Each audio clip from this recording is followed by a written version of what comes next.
What's the most chaotic airport gate experience that somehow turned total strangers into a team? Our flight to Denver was scheduled for 6:05 p.m., which in airport time translates to, bring snacks and a flexible soul. At 5:42, the departure screen coughed up the first delay like a polite apology, weather hold, 45 minutes. Gate 14 groaned in 12 languages. The gate agent, a woman with the posture of a veteran kindergarten teacher, clicked on her mic and said, "We'll keep you updated," which we all know is gate code for hydrate emotionally. The cast at 14 was peak travel theater, a bachelor party in matching flannel, an exhausted mom with twins who ran like synchronized squirrels, a violin case that at some point would reveal a violinist, a tall man in a suit editing a spreadsheet like it owed him money, and a teenage girl wearing noise-canceling headphones and a hoodie that said "No" in friendly letters. I brought a paperback and the optimism of a person who has not been tested. At 6:10 the sky tossed a tantrum against the windows, lightning sketches, rain in loud handwriting. Our second delay arrived with more honesty, crew out of position, 90 minutes. The gate agent saw despair bloom and did something heroic. She produced a pack of airport crayons and a stack of blank paper. "Coloring contest," she said. "Themes, mountains you'll eventually see, or things that are not our plane. Prize, a $10 snack voucher." The twins roared to life. An old man drew a very specific potato. The suit man, against character, sketched a surprisingly tender cloud. Community formed at 6:27 when the Hudson News line collapsed like an ecosystem after a giraffe walked through. A flannel bachelor organized a snack draft using a whiteboard app. We Venmo'd a reconnaissance squad who returned with pretzels, dubious sandwiches, and enough gummy bears to tile a bathroom. A woman in row 22 read tarot for the twins' stuffed animals and foretold an on-time arrival, in a different universe. We clapped because destiny requires applause. By 7:05 we'd become a small town. The violinist, revealed indeed, offered a gentle bach that made even the TSA trash can look contemplative. A pilot from another flight, Aviation Santa, stopped by to explain metres and why lightning is rude to boarding bridges. The gate agent, call me Denise, updated us with steady candor and, when the PA system squealed like a nervous mouse, she just shouted the news with lungs forged in customer service. Then the great power outlet crisis. Gate 14 boasted exactly 4 outlets, 3 of which were lying. We built an extension cord commune, labeling chargers with sticky notes like kindergarten lunchboxes. The suit man configured a round-robin charging bracket on his spreadsheet and became beloved. A toddler wandered by and placed a single grape in the center as if blessing the circuit. At 7:42 the delay morphed into crew timed out and the crowd made the noise you make when destiny hands you a broccoli. Denise leaned into the mic and said, "Team 14, I'm working on a rescue crew. Give me 20 minutes. We gave her 20 and, because humans cannot simply give time, we started gate karaoke at speaking volume.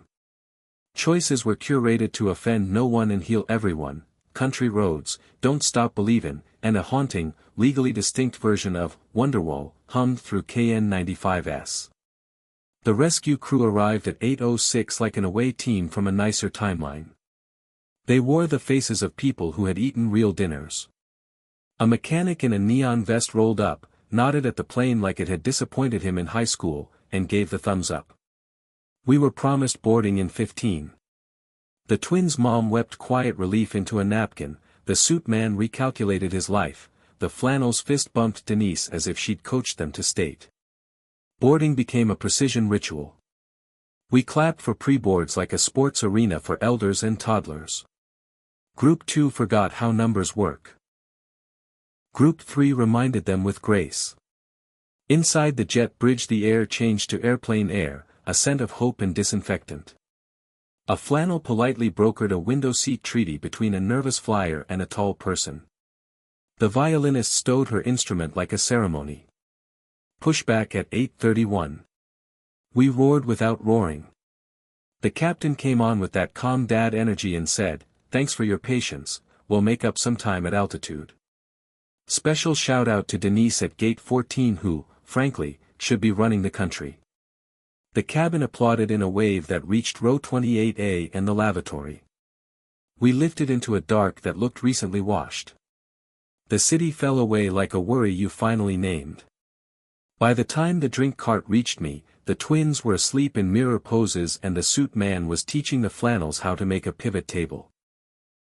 I wrote Denise for president on my napkin and tucked it into the seatback pocket, a tiny campaign in a flying town that existed for 3 peculiar hours and then scattered into baggage claim like a blessing. What's the most unhinged job interview where everything derailed and you somehow ended up running the show? It was a Thursday interview at a startup that sold ethical dish soap with a subscription model, which felt like either the future or a poem. I wore a blazer that said responsible and sneakers that said my back hurts. The lobby looked like a Scandinavian living room that had downloaded Slack. Plants with opinions, couches the color of sage, a neon sign that read rinse and repeat in cursive hope. I met HR, Kayla, earnest, efficient, who offered me tea and a waiver allowing their office dog to offer spontaneous support. My interviewer, the operations director, was grabbing a quick thing, which I later learned was sanity. We were escorted to a glassbox conference room named after a river. The whiteboard contained 3 circles labeled flow, friction, foam. I nodded like these were ancient truths. 2 minutes in, the fire alarm screamed with the passion of a soprano who just learned we'd all been unmindful with candles. Kayla, mid-sentence, said, "Okay, this is either a drill or a toaster revolt," and shepherded me into a stairwell that immediately filled with employees, and one confused golden retriever wearing a bandana that read bubbles. In the parking lot, operations director Brad finally materialized, juggling a laptop, a walkie-talkie, and the expression of a man who had just been personally betrayed by toast. Turns out facilities was out sick, the safety warden had recently quit to become a beekeeper, and the security company's alarm silence code had upgraded itself into oblivion. Someone needed to take roll and someone else needed to coordinate with the fire department because the sprinkler on floor 2 had interpreted a microwaved burrito as arson. Brad looked at me, then at the assembled humans and said, "Do you organize well?" My entire personality raised its hand. I borrowed a megaphone from a neighboring startup, disruption but for pillows, climbed onto a curb, and channeled every summer camp counselor I'd never been. "Okay, Team Soap," I announced. "We're going to do this like a single sudsy organism." I broke the crowd into departments by hoodie color, handed clipboards to anyone who made eye contact, and deployed the dog as morale patrol. Bubbles took it seriously and was paid in pats. We found the missing 2 designers in the stairwell, one stuck comforting a kettle that had fallen on hard times. I made a spreadsheet on Brad's laptop to track headcount, injuries, 0, and items rescued, 1 sourdough starter named Yeet Dough. The fire truck arrived. I intercepted with a briefing that used phrases like light smoke and floor 2 burrito event, and the firefighters did that tiny nod men with axes do when civilians have behaved. While facilities by committee aired out floor 2, we relocated the interview to the sidewalk. Kayla produced a folding table from a mysterious closet and an employee DJ loaned us 2 camp chairs named Chairman Meow and Sit Happens. Brad opened with, "Tell me about a time you established process where none existed," and then paused, looked around at our makeshift command post and said, "Actually, never mind. Tell me how you'd improve this." So I did. I diagrammed evacuation clusters, created a permanent warden rota, proposed a quarterly burrito drill for realism, and suggested that every department maintain a go bag with a first aid kit, a flashlight, and 1 emergency granola bar labeled "Do not eat unless regret." Bubbles punctuated my points by sitting on people's feet. HR took notes like a court reporter. Brad kept looking at me like I just reorganized his garage and also his childhood. An hour later, we were readmitted to a building that smelled faintly of ambition and damp carpet. Operations collected names for an incident report. I quietly refilled the office Brita because a hero is someone who changes the filter without telling anyone. The rest of the interview happened in the kitchen while people distributed replacement snacks like disaster relief. Kayla asked behavioral questions while I labeled the new fire extinguisher locations with fonts that conveyed urgency and love. As I left, the neon rinse and repeat flickered back to full strength.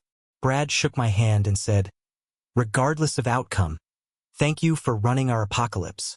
I walked to the bus feeling like I just auditioned for a job that didn't exist until a burrito invented it. They called the next morning to offer me Operations Program Manager. The offer email subject line read, "You're hired. Also, we bought more extinguishers." My first day, I found a small plaque taped to the conference room door. "In case of chaos, hand megaphone TO, my name." The dog brought me a squeaky toy shaped like a fire hydrant, and I took it as a blessing. 2 months in, the burrito policy is ironclad, the warden rota sings, and yes, the neon sign now has a backup battery because sometimes you really do rinse and repeat, and sometimes you rinse and reinvent the building while wearing a blazer. What's the most legendary 24-hour laundromat night where everything went wrong and everyone left best friends? I arrived at Laundromat at 11:18 p.m. with a duffel that smelled like gym class and regret.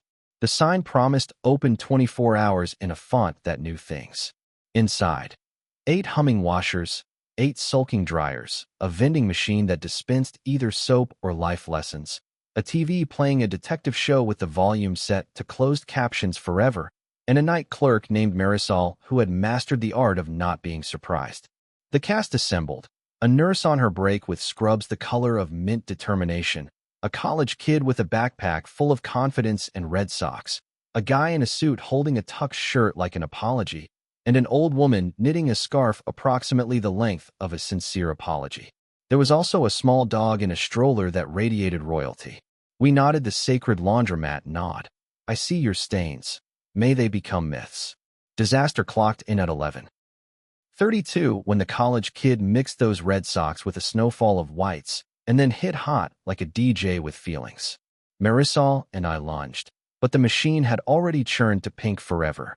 The kid looked like someone who'd just invented romance with cotton. "We can tree off," I said, as if I were qualified. The nurse produced a Ziploc of hydrogen peroxide and the focus of a person who gives second chances for a living. At 12:05, the change machine declared a coin strike. The tux guy rattled it with the gravitas of a maraca player at a wake. We formed a quarter co-op, pooling coins like pilgrims. Marisol broke into the register's secret stash with the ceremony of a bank heist and rescued us with a roll whose paper band read, "For when fate laughs." At 12:20, the detective show revealed the murderer to be Man in Hat, which felt like a hate crime against hats. We turned the TV down and the laundromat up. A speaker behind the detergent aisle began to whisper a radio station from an era when choruses had horns. The old woman hummed along and told us the scarf was for her granddaughter who believed winter was a personal attack. We admired the scarf until it gained +2 warmth and +3 hope. Then the dog stroller toppled gently. No injuries, only dignity in question. The tux guy, who introduced himself as Theo, righted the royalty and adjusted the tiny blanket like he was auditioning for a nurturing montage. The dog licked his wrist and pronounced him forgiven. At 12:37 a.m., dryer ate someone's pillowcase. We watched it get sucked into the back like a magician's silk in a haunted theater. Theo rolled up his sleeves, borrowed a screwdriver, and coaxed the machine into giving up its secrets. Inside, 14 socks, may they rest, 2 dryer sheets of dubious morality, 1 movie stub from 2008, and the pillowcase, reborn and slightly wiser. We applauded as if he'd landed a plane of linens. The bleach accident arrived at 1:04. A bottle tipped, a splash arced, and the nurse's scrub top, mint determination, sprouted a galaxy of white stars. She stared, then laughed. "I work nights," she said. It was time for a constellation. We offered fabric markers. She declined with grace and a joke about patient satisfaction surveys. The college kid asked her about the human body like it was a group project, and we all learned how to do chest compressions to the beat of a song that is legally distinct from Stayin' Alive. At 1:22, the vending machine ate my dollar and belched. I kicked it with the firmness of a disappointed ant. It disgorged 3 boxes of soap and a packet of weird crackers. We declared me laundromat mayor, and I accepted with humility and quarters. Marisol hung a sign that said, "No microwave fish," though no one had tried. It felt like a prophecy we had now averted. Sometime after 2 a.m., under fluorescent dawn, we staged the great folding. The old woman taught the college kid the fitted sheet origami that turns chaos into rectangles. Theo demonstrated the tuck shirt fold that prevents rumpling and bad decisions. I ran quality control on socks, claiming pairs like a matchmaker. The nurse pinned her celestial scrub top to a hanger like a flag from a kinder universe. A man wandered in carrying a basket and a 1,000-yard stare. Machine flooded at home, he mumbled. We welcomed him into the quarter co-op, offered crackers of destiny, and made room on the folding table. He told us about a cat that only sits on laundry fresh from the dryer as if it were a lifeboat. We nodded because we knew. At 2:47 a.m., the dryer spun down into a hush that sounded like sleep considering its options. We packed our clean armor. Theo's tux shirt gleamed. The college kid's once pink disaster had faded to earnest blush. The nurse left with a uniform and a galaxy. The old woman wrapped 2 feet more of scarf around the idea of mourning. Before we scattered, Marisol produced a Polaroid camera from a drawer and said, "We do this sometimes." She snapped a slightly blurry photo of all of us in the harsh, forgiving light. She taped it to the wall above the change machine among a constellation of other nights and wrote the date and Laundromat, night shift. Under it she wrote, "We were a town for a while." The dog barked once in agreement. I left with a bag of warm clothes and a brain washed of a week's grit. When I got home, I found a stray quarter in my pocket. I taped it to my fridge with a note, for when fate laughs. It makes me smile every time I reach for milk and remember the night we all folded each other back into shape. What's the most unbelievable DMV visit that actually restored your faith in people? I arrived at the DMV at 7:58 a.m. with a folder, a granola bar, and the optimism of someone who believes government buildings can be negotiated with by tone alone. The screen above the counter chirped, "Now serving A009." My ticket read B192, and the TV in the corner played a safety PSA that looked like it had been filmed during the Bronze Age. The staff moved with quiet triage. The line breathed like a single organism, and I settled into the peculiar ballet of numbered seating. Our cast assembled.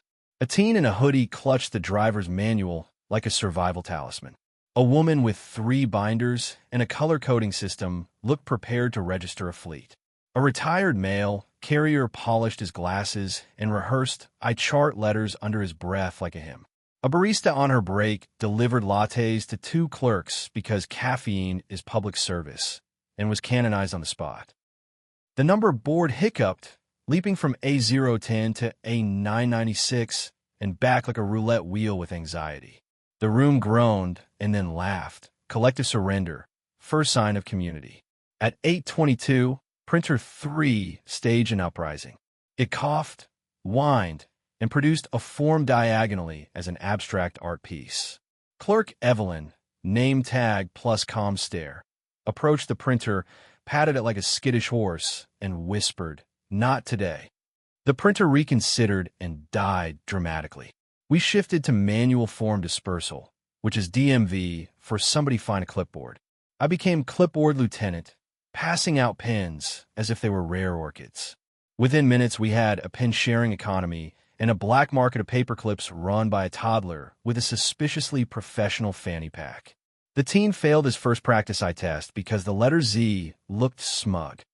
A stranger offered dollar store readers, which transformed Z from a moral failing into a consonant. The mail carrier coached the teen through the vision line with gentle baseball metaphors. Meanwhile, the woman with binders, fleet registration, tutored 2 people on which form was definitely not for boats. We were becoming a pop-up civics class. Then Mr. Alvarez, 80 if a day, wearing a tie with tiny sailboats, discovered he lacked the second proof of residency for a real ID. He produced a library card, 3 movie stubs, and a photo of a cat named Pepita. The cat was persuasive, the forms were not. Evelyn explained the rule with that rare DMV tone. Lawful, not unkind. The barista piped up. "Can we print your utility bill across the street?" Mr. Alvarez patted all his pockets and produced a phone with a battery percentage that qualified as a cliffhanger. Across the room, a stranger brandished a portable charger like Excalibur. We formed a mini-committee. Charger person, barista runner, me as document whisperer. 10 minutes later, Mr. Alvarez returned with a crisp bill, triumphant as a knight with a PDF. At 9:10, the camera for license photos number 2 froze on a grimace. The last 3 applicants looked like they'd smelled truth. Evelyn rolled over a backup camera, and our row invented photo coaching. Shoulders back, chin down, decide on a pleasant thought. Puppies, fresh towels, non-broken government websites. Exhale through your nose like a serene dragon. It worked. People emerged with the kind of photo you wouldn't hide from your grandchildren. The loudest crisis struck when a computer crashed mid-transaction for a woman transferring a title, and the system offered the immortal error. Please consult your local wizard, paraphrase. The room sighed. The retired mail carrier asked if he could try turning it off and on again, with respect. He couldn't, but IT could, and they did, and the entire DMV exhaled like a yoga class hitting the note. A rumor rippled through that a road test evaluator had called in sick and the afternoon slots were in jeopardy. Despair set in on the teen like fog. Evelyn did the magic I now suspect is her religion. She swapped brakes, called in a cross-trained clerk from another office, and said, "If you can wait an extra hour, I'll make it happen."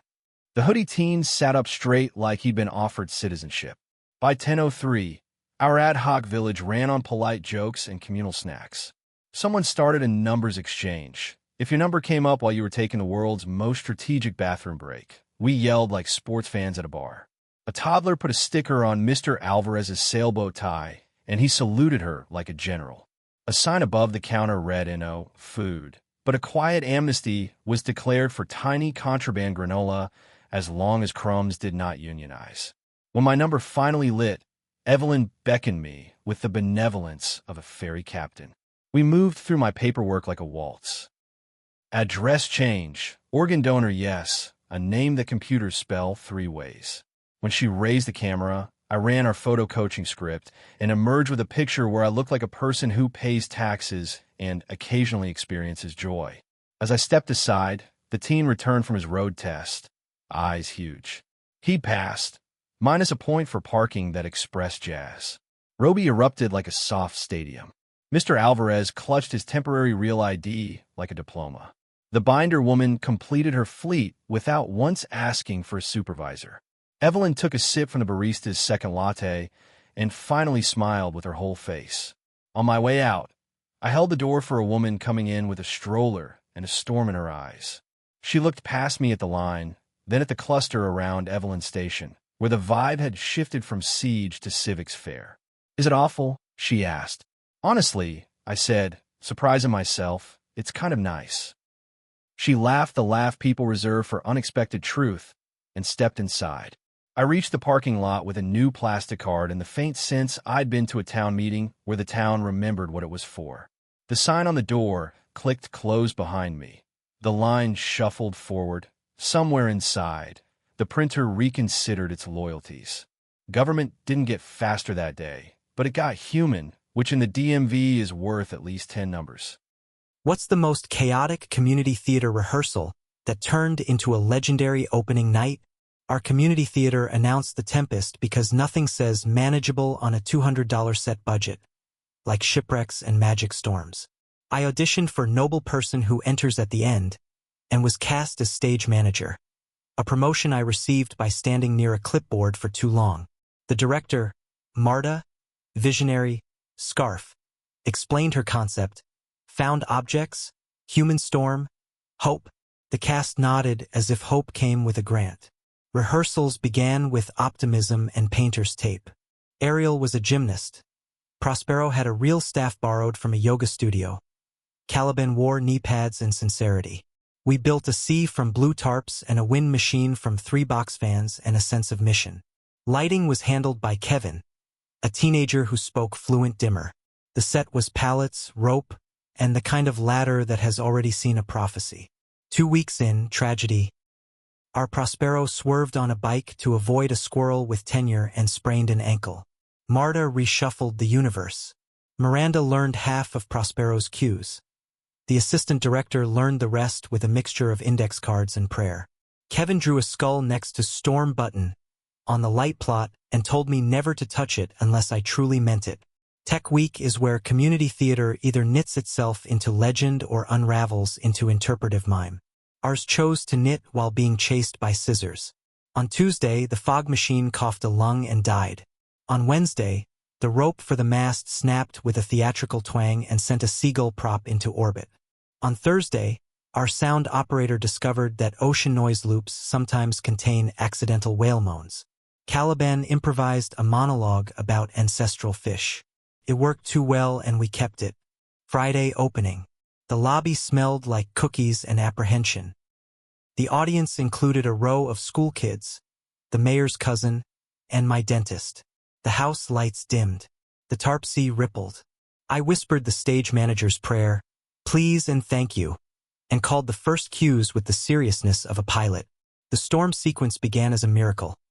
The box fans roared, blue lights slashed, actors swayed on rope ladders like sailors who'd read Stanislavski. Then the breaker tripped. Silence swallowed the stage. The fans wound down with a sigh that sounded like despair's nap. The audience sat in warm dark, breath held. From the wings I could see Marta's scarf rising like a cobra.